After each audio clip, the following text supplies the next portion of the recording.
Bismillahirrahmanirrahim. Terjemahan buku Ihya Ulumuddin karya Imam Al-Ghazali. Cetakan tahun 1998.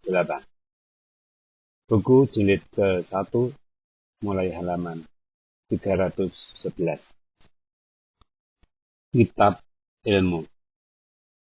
Lanjutan dari sebelumnya.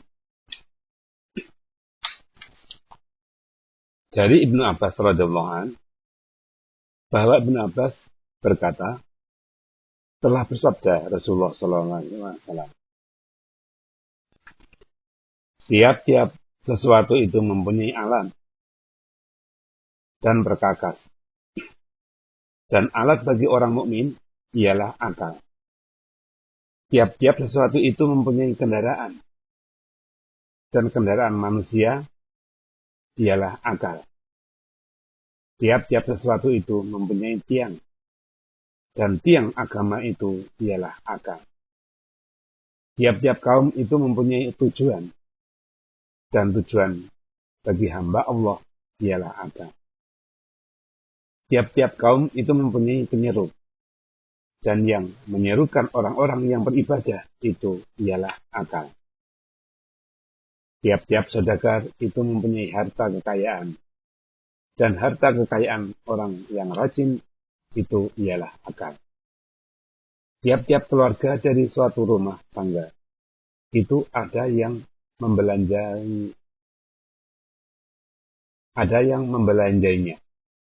dan yang membelanjai rumah tangga orang siddiqin atau orang-orang yang benar-benar membenarkan agama itu ialah akal. Tiap-tiap yang runtuh itu ada bangunannya, dan bangunan akhirat itu ialah akal. Tiap-tiap manusia itu mempunyai kesudahan yang disandarkan dan diingatkan, dan kesudahan bagi siddiqin yang disandarkan dan diingatkan ialah akal. Tiap-tiap perjalanan itu mempunyai rumah kecil di tempat pemberhentian, dan rumah kecil tempat perhentian bagi orang mukmin itu ialah akal. Diriwayatkan Ibnu Mahbar dari Ibnu Abbas. Bersabda Nabi SAW, orang mukmin yang paling dikasihi Allah ialah orang yang tegak berdiri dalam mentaatinya, memberi nasihat kepada hambanya, sempurna akalnya, dan menasihati dirinya, lalu ia dapat melihat yang benar dan mengerjakan amal selama hidupnya, maka ia memperoleh keuntungan dan mendapat kemenangan. Diriwayatkan Ibnu Mahbar dari Ibnu Umar. Bersabda Nabi SAW, yang paling sempurna akal di antara kamu ialah orang yang paling takut kepada Allah Ta'ala, dan yang paling baik perhatiannya tentang apa yang disuruh dan dilarang Allah, meskipun sedikit berbuat amalan sunat. Diriwayatkan Ibnu Mahbar dari Abi Qatadah. Penjelasan hakikat akal dan bagian-bagian akal. Ketahuilah bahwa berbeda pendapat orang tentang batas akal dan hakikatnya.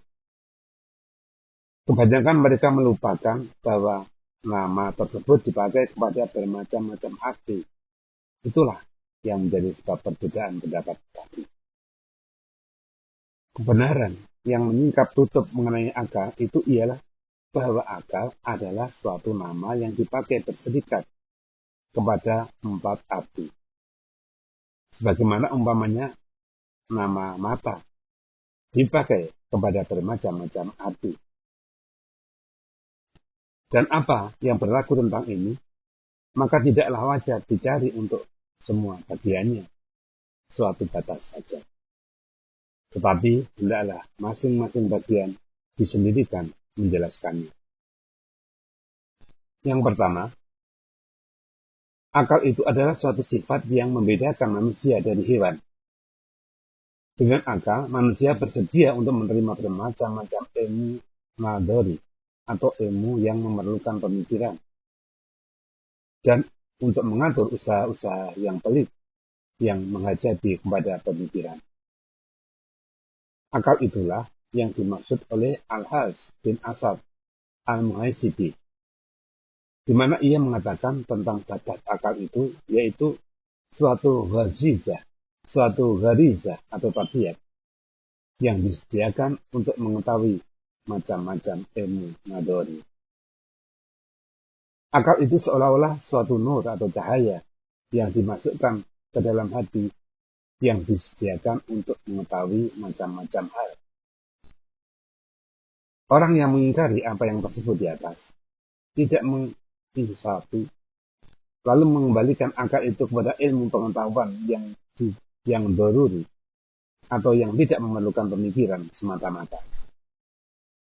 Orang yang melekangkan ilmu pengetahuan dan orang yang tidur, keduanya dinamakan berakal, melihat kepada adanya gharizah tersebut, serta tidak adanya ilmu pengetahuan. Sebagaimana hidup adalah suatu gharizah untuk menyediakan tubuh bagi gerakan biasa dengan pengetahuan ke panca indera,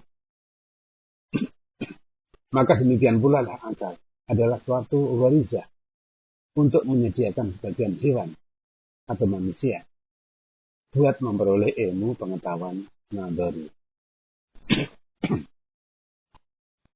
Sekiranya bolehlah disamakan insan dengan keledai tentang gharizah dan pengetahuan kepancainderaan, maka dapatlah dikatakan bahwa tidak adalah perbedaan antara keduanya, selain bahwa Allah Ta'ala menurut adat yang berlaku menjadikan pada insan itu ilmu pengetahuan dan tidak dijadikannya pada keledai dan hewan-hewan lain. Niscaya sesungguhnya bolehlah disamakan antara keledai dan barang keras atau jamat itu pada kehidupan. Dan dikatakan bahwa tidak ada perbedaan antara keledai dan barang jamat selain daripada Allah Ta'ala menjadikan pada keledai itu gerakan-gerakan tertentu sepanjang kebiasaan yang berlaku. Kalau diumpamakan keledai itu dengan benda keras yang mati, niscaya haruslah dikatakan bahwa tiap-tiap gerakan yang terlihat padanya, maka Allah Ta'ala kuasa menjadikannya pada yang keras itu menurut tertib atau pengaturan yang kelihatan. Dan sebagaimana harus dikatakan bahwa tidak adalah perbedaan antara benda keras atau jamat mengenai gerakan, selain dengan gharizah yang tertentu, maka dikatakan bahwa gharizah itulah hidup. Demikian jugalah perbedaan insan dengan hewan tentang mengetahui ilmu pengetahuan nadori dengan suatu gharizah yang disebut akal. Maka akal itu adalah seperti cermin yang berbeda dengan benda-benda lain dalam segi memperhatikan rupa dan warna dengan suatu sifat yang khusus bagi cermin, yaitu sifat mengkilat. Begitu juga mata yang berbeda dengan dai tentang sifat-sifat dan keadaan-keadaan yang ada pada mata yang disediakan untuk melihat. Maka hubungan gharizah ini kepada ilmu pengetahuan adalah seperti hubungan mata kepada melihat. Hubungan Al-Quran dan syariat kepada gharizah ini atau akal dalam segi mengantarkannya untuk membuka bermacam-macam ilmu pengetahuan adalah seperti hubungan cahaya matahari kepada melihat. Begitulah hendaknya difahami gharizah akal itu.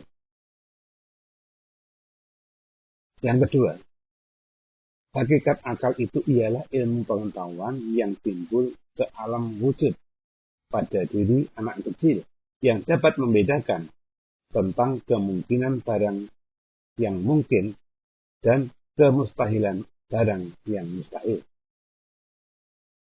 Seperti mengetahui dua lebih banyak dari satu, dan orang tidak ada pada dua tempat pada satu waktu. Inilah yang mendapat perhatian sungguh-sungguh dari sebagian ulama ilmu kalam yang menerangkan tentang batas akal itu, bahwa akal adalah sebagian ilmu daruri atau ilmu yang mudah yang tidak memerlukan pemikiran. Seumpama mengetahui tentang kemungkinan barang yang mungkin dan memustahilkan barang yang mustahil. Dan hal itu betul pula, karena pengetahuan tersebut itu ada dan menamakannya akal memang jelas. Yang tidak betul ialah mengingkari gharizah itu dan mengatakan tidak ada. Yang ada hanya pengetahuan itulah. Yang ketiga, akal itu ialah ilmu pengetahuan yang diperoleh dari pengalaman dengan berlakunya bermacam-macam keadaan. Maka orang yang telah diperkokoh pemahamannya oleh pengalaman-pengalaman dan dicerdaskan oleh beberapa aliran, maka dikatakan orang itu biasanya berakal.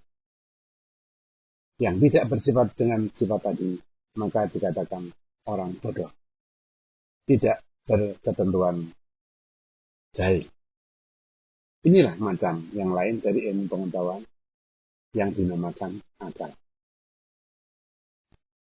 Yang keempat, bahwa kekuatan dari gharizah itu berpenghabisan sampai kepada mengetahui akibat dari segala hal yang mencegah hawa nafsu dan mengajak kepada kesenangan yang dekat dan menundukkannya.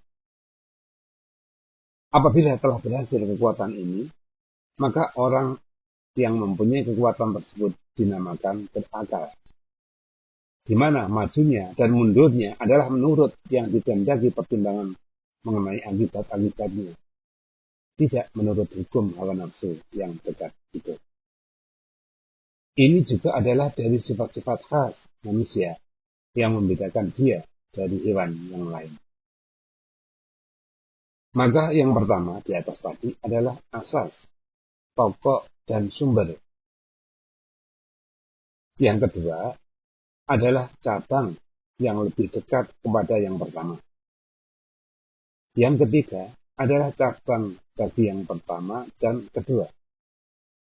Karena dengan kekuatan gharizah dan ilmu daruri itu dapatlah diambil faedah segala ilmu pengalaman. Dan yang keempat, yaitu hasil yang penghabisan, yaitu tujuan yang terjauh. Yaitu yang pertama dan yang kedua, adalah dengan karakter atau tabiat. Yaitu yang ketiga dan keempat adalah dengan diusahakan. Dari itu bermadalah Ali radhiyallahu anhu. Aku melihat akal itu dua, menurut karakter dan yang didengar. Tidak bergunalah yang didengar apabila yang karakter tidak ada. Seperti tidaklah berguna matahari bila cahaya mata itu terlindungi. Yang pertama, itulah yang dimaksud dengan sabda Nabi SAW. Tidak dijadikan oleh Allah Ta'ala suatu makhluk yang terlebih mulia kepadanya daripada akal. Diberikan At-Tirmidzi dari Hasan. Dan yang penghabisan yaitu yang dimaksudkan dengan sabda Nabi SAW. Apabila manusia itu mendekati Tuhan dengan pintu-pintu kebajikan dan amal soleh, maka engkau dekatilah Tuhan dengan akalmu. Diriwayatkan Abu Naim dari Ali. Hadis inilah yang dimaksudkan dengan sabda Nabi Sallallahu Alaihi Wasallam kepada Abi Darda radhiyallahu anhu. Bertambahlah akalmu supaya engkau bertambah dekat dengan Tuhanmu. Berkata Abi Darda, demi ibu bapakku ya Rasulullah, bagaimanakah bagiku dengan yang demikian itu? Menjawab Nabi Sallallahu Alaihi Wasallam, jauhilah semua yang diharamkan Allah. Tunaikanlah segala yang diwajibkan Allah. Maka adalah engkau orang yang berakal. Kerjakanlah segala amal soleh. Niscaya engkau bertambah tinggi dan mulia di dunia yang tidak lama ini. Dan engkau memperoleh pada hari akhirat yang akan datang dari Tuhanmu Azza wa Jalla akan kedekatan dan kemuliaan. Diriwayatkan Ibnul Makhdad dari Al-Hadits bin Abi Usama. Dari Sa'id bin Al-Musayyab bahwa Umar, Ubay bin Ka'ab dan Abu Hurairah radhiyallahu anhu datang kepada Rasulullah sallallahu alaihi wasallam seraya bertanya, "Ya Rasulullah, siapakah yang berbanyak ilmu di antara manusia?" Menjawab Nabi sallallahu alaihi wasallam, "Orang yang berakal." Bertanya mereka itu lagi, "Siapakah yang terbanyak berbuat ibadah?" Menjawab Nabi sallallahu alaihi wasallam, "Orang yang berakal." Bertanya mereka itu lagi, "Siapakah yang lebih utama di antara manusia?" Menjawab Nabi sallallahu alaihi wasallam, "Orang yang berakal."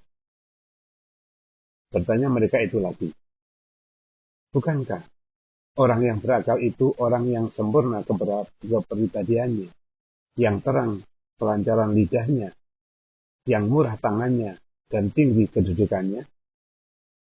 Menjawab Nabi sallallahu alaihi wasallam, "Kalaulah benar itu semuanya, tentu tidaklah kesenangan hidup di dunia dan akhirat pada sisi Tuhanmu teruntuk bagi orang yang bertakwa."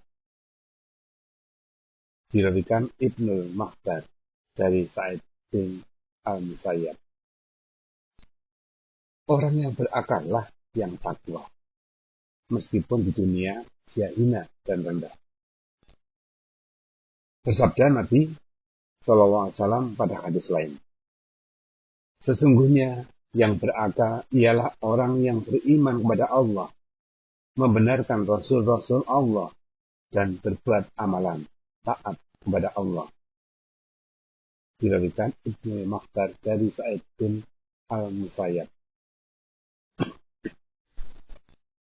Serupalah menurut asal bahasanya. Nama akal itu diuntukkan kepada Ghariza itu. Begitu juga menurut pemakaiannya. Dan sesungguhnya ditujukan kepada ilmu pengetahuan. Adalah dari segi bahwa ilmu pengetahuan itu adalah hasil Ghariza.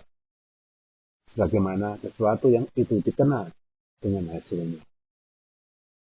Maka dikatakanlah ilmu itu ialah takut kepada Tuhan. Orang yang berilmu atau alim ulama ialah orang yang takut kepada Allah Ta'ala. Maka takut adalah buah dari ilmu. Lalu akal adalah sebagai perkataan yang dipinjam, dipergunakan bagi lain dari Ghariza itu. Tetapi maksud di sini tidaklah membahas bahasa. Yang dimaksudkan ialah bahwa bagian yang 4 itu ada. Dan nama akal itu ditujukan kepada semuanya. Dan tidak adalah perbedaan pendapat tentang adanya semuanya itu, kecuali mengenai bagian yang pertama, atau Ghariza. Dan yang benar ialah adalah adanya Ghariza itu. Bahkan dialah yang pokok. semua ilmu pengetahuan itu seolah-olah terkandung dalam gharizah itu menurut fitrah atau kejadian manusia. Tetapi baru lahir ke alam kenyataan apabila telah berlaku sebab yang melahirkannya ke alam wujud. Sehingga seakan-akan semua ilmu pengetahuan itu tidaklah merupakan suatu yang datang kepadanya dari luar. Dan seakan-akan ilmu-ilmu itu adalah yang tersembunyi pada fitrah. Maka lahir kemudian ke alam nyata. Contohnya adalah seperti air dalam bumi. Lahir dengan dikorek sumur, berkumpul dan dapat diperbedakan dengan panca indera. Tidaklah dengan didatangkan benda baru ke dalam bumi tadi. Begitu juga minyak pada kelapa dan air mawar pada bunga mawar. Karena itulah berfirman Allah Ta'ala. Wa id akhadha rabbuka min bani adama min zuhurihim dzurriyyatahum washhadahum ala anfusihim alastu birabbikum qalu bala. Artinya, dan ketika Tuhan kamu menjadikan turunan anak-anak Adam dari punggungnya, dan Tuhan mengambil kesaksian dari mereka sendiri, katanya, bukankah aku ini Tuhanmu? Mereka menjawab, ya. Surat Al-A'raf ayat 172. Yang dimaksudkan dengan itu ialah pengakuan jiwa mereka, tidak pengakuan lidah. Dalam pengakuan lidah, manusia itu terbagi menurut lidah dan orangnya, kepada yang mengaku dan yang mungkir. Dari itu berfirman Allah Ta'ala. Walain sa'altahum man khalaqahum walaqulunna Allah. Artinya, dan kalau engkau tanyakan kepada mereka, siapakah yang menciptakan mereka? Sudah tentu mereka akan menjawab, Allah. Surat Az-Zukhruf ayat 87. Artinya, jika diperhatikan keadaan mereka, maka akan naik saksi dan jiwa dan batin mereka dengan yang demikian sebagai fitrah kejadian. Dan dijadikan Allah akan manusia dengan demikian. Artinya, seluruh anak Adam itu dijadikan menurut fitrahnya, beriman kepada Allah Azza wa Jalla. Bahkan segala sesuatu itu diketahui menurut fitrahnya, yakni fitrah itu sebagai yang menjamin karena dekat persediaannya untuk mengetahui itu. Kemudian, tatkala adalah iman itu dipusatkan pada jiwa menurut fitrah, maka manusia itu terbagi kepada dua. Orang yang berpaling dari Tuhan lalu lupa, yaitu orang-orang kafir. Dan orang yang lambat terlintas di hatinya, tetapi ia teringat kemudian. Maka orang yang kedua ini adalah seperti orang yang mempunyai ijazah, maka lupa di mana diletakkannya. Kemudian ia teringat. Dari itu berfirman Allah Ta'ala, la'allahum yatadzakkarun. Artinya, moga-moga mereka itu teringat. Surat Al-Baqarah ayat 221. Waliyatadzakkaru ulul albab. Artinya, supaya teringatlah orang-orang yang berakal. Surat Shad ayat 29. Wad'kuru ni'matallahi alaikum wa mitsaqahul ladzi wasaqakum bih. Artinya, dan kenangkanlah karunia Tuhan kepada kamu, dan ingatilah janji yang telah kamu ikat dengan Dia. Surat Al-Maidah ayat 7. Walaqad yassarna Qur'ana lidzikri fahal min muddakir. Fahal min muddakir. Artinya, dan sesungguhnya Al-Quran itu kami mudahkan untuk diingati. Tetapi, adakah orang yang mengambil pelajaran? Menamakan yang semacam ini dengan peringatan tidaklah begitu jauh untuk dipahami. Maka seakan-akan peringatan itu dua macam. Semacam mengingati gambaran yang sudah ada di dalam hati, tetapi hilang sudah ada. Dan semacam lagi mengingati gambaran yang sudah ada, terkandung dalam hati dengan fitrah. Inilah hakikat kebenaran yang nyata bagi orang yang memperhatikan dengan nur mata hati atau basirahnya. Tetapi berat bagi orang yang mempergunakan saja pendengaran dan taklid tanpa melihat dengan mata hati dan mata kepala. Dari itu Anda melihat orang tersebut terpukul dengan ayat-ayat seperti itu dan memutarbalikkan tentang takwil peringatan dan pengakuan jiwa dengan bermacam-macam pemutarbalikan, dan terbayang kepadanya berbagai macam pertentangan maksud tentang hadis dan ayat itu. Kadang-kadang hal itu keras sekali, sehingga dipandangnya dengan pandangan penghinaan dan timbul keyakinan kepadanya bahwa itu kekacauan. Orang yang seperti itu adalah seumpama orang buta yang masuk ke sebuah rumah. Maka tersandunglah kakinya dengan tempat air yang tersusun rapi dalam rumah. Lalu ia mengatakan, mengapakah tempat-tempat air ini tidak diangkat dari jalan tempat lalu dan dikembalikan kepada tempatnya semula? Menjawab orang yang mendengar, bahwa tempat-tempat air itu adalah di tempatnya. Hanya mata saudara sendiri yang salah dan rusak. Maka begitu pula lah orang yang rusak mata hatinya. Berlaku seperti itu dan lebih hebat dan lebih besar akibatnya. Karena jiwa adalah laksana orang yang mengendarai kuda dan badan adalah laksana kuda. Buta yang mengendarai kuda adalah lebih membahayakan daripada buta kuda. Karena serupanya mata batin itu dengan mata zahir, maka berfirman Allah Ta'ala, ma kadabal fu'adu ma ra'a. Artinya, hati tidak mendustakan apa yang dilihatnya. Surat An-Najm ayat 11.